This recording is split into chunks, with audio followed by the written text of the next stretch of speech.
اعوذ بالله من الشیطان الرجیم. بسم الله الرحمن الرحیم و بهی نستعین و هو خیر ناصر و معین و صلی الله علی محمد و آله الطاهرین. خدمت بینندگان عزیز و شنوندگان بزرگوار عرض سلام و عرض ادب داریم. میریم سراغ دومین روش ارتماسی. همونطور که در بحث وضو عرض کردیم، خودن کلمه ارتماس هم یعنی فرو برد رفتن داخل آب قرار گرفتن. پس لذا ممکن انسان نهر آبی باشد، وان مثلا فرض کن تو حمام باشد، یا مثلا استخر آبی باشد، یا حتی دریا باشد.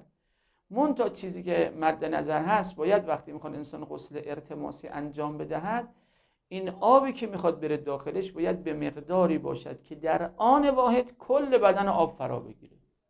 کل بدن را چی؟ آب فرا بگیره در آن واحد. نمیشه مثلا آب جوری باشه که مثلا بالفرض یه بار سمت راستمون داخل قرار بدیم، بعد دوباره بلند شیم سمت چپمون. نه، نمیشه. باید در آن واحد کل بدن را، سر تا سر بدن را آب فرا بگیرد. نیت ارتماسی میکنه، غسل ارتماسی. حالا بنابر نظر یه مثلا تکانی که میخوره از آب خارج میشه، دیگه دست کشیدن لازم نیست. حالا در رابطه با غسل ارتماسی این نکته رو باز عرض بکنیم که دو سه تا نکته عرض بکنیم. نکته اول این که عرضم به حضور شما، میخوایم غسل ارتماسی انجام بدیم و باید این آبم به اندازه‌ای باشد که کل بدن را آب فرا بگیرد. اگر آب کمتر از کر هست، کمتر از کر، که حالا در باب آبها انشاءالله یه موقع فرصت بشه عرض خواهیم کرد که حالا دارد که 3 وجبه و نیم در 3 وجبه و نیم در 3 وجبه و نیم، یعنی طول و عرض و عمق این مقدار آب باشه میشه کر.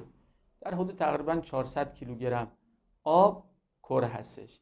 اگر آب کمتر از کر باشه و ما بخوایم داخلش قرار بگیریم، غسل ارتماسی انجام بدیم، اگر بدنمون نجس هست اینو باید قبلش پاک بکنیم، بعد بریم داخل این آب، چون یکی از شرایط صحت وضو کمون پاک بودن محل وضو هست.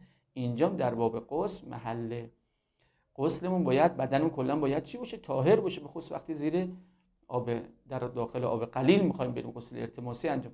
حالا اگر انسان زیر دوش آب قرار میگیره، بدن نجس هست، لازم نیست قبلش مثلا اینو پاک بکنیم. همین که داریم موقع انسان عجله داره، نمازش میخواد قضا نشه، بدن نجس هست، میخوام غسل انجام بدیم، همینطور که اون قسمتی که نجس هست داریم دست میکشیم، هم دست داریم میکشیم نجاست برطرف، به مجرد برطرف شدن نجاست هم بدن، چون زیر آب جاری قرار داریم، آب کر و آب جاری قرار داریم، هم بدن پاک میشه، هم غسل انسان انجام میشه. اما چون اینجا در ارتماسی انسان میخواد آب قلیل استفاده بکنه، خب باید بدن پاک باشه، چون وقتی داخل آب قلیل رفت اون آب نجس نشه.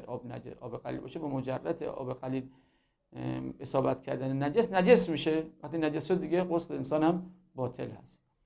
ولی وقتی آب کر باشه نه، اون آب کر انسان قرار گرفت، با مجرد ملاقات چیز نجس نمیشه، مگر اینکه بو و رنگ آن چی بشه؟ تغییر بکنه. اما همونطور که عرض کردم در باب غسل ترتیبی، اگر زیر دوش آب قرار، حتی اگر غسل ترتیبی هم وقتی میخوایم انجام بدیم با آب قلیل داریم آب میریزیم روی صورت و بدن و کلا اینا داریم به ترتیب انجام بدیم، آب قلیل هست، باید قبلش بدن پاک شده باشه. یعنی قبلش پاک بکنیم که وقتی آب قلیل داریم میریزیم مشکلی پیش نیاد و بدن طاهر بشه و غسل انسان هم انجام بشه. باز در غسل ارتماسی بنابر احتیاط، نکته بعدی این که فرمودن وقتی انسان کل بدن رو آب فرا گرفت نیت ارتماسی میکنیم، یه تکانی انسان حالا بنابر احتیاط زیر آب که قرار گرفته میخوره و بعد از آب خارج میشه. نکته بعدی در باب غسل ارتماسی اینه که همونطور که عرض کردیم دست کشیدن خب یه نیازی نیست، وقتی انسان کاملا آب بدن فرا از آب خارج میشه و غسلش انجام شده. و باز این نکته لازم است که عرض بکنیم، اگر انسان در بدنش موانع رسیدن آب به پوست بدن هست، مثل رنگ، روغن، قیر، اینها، خب باید این موانع رو قبل از غسل ارتماسی برطرف بکنه که وقتی داخل آب قرار گرفت برای غسل ارتماسی چیزی مانع رسیدن آب به پوست بدن نباشه و راحت غسل انسان انجام بشه. و السلام علیکم و رحمت الله و برکاته.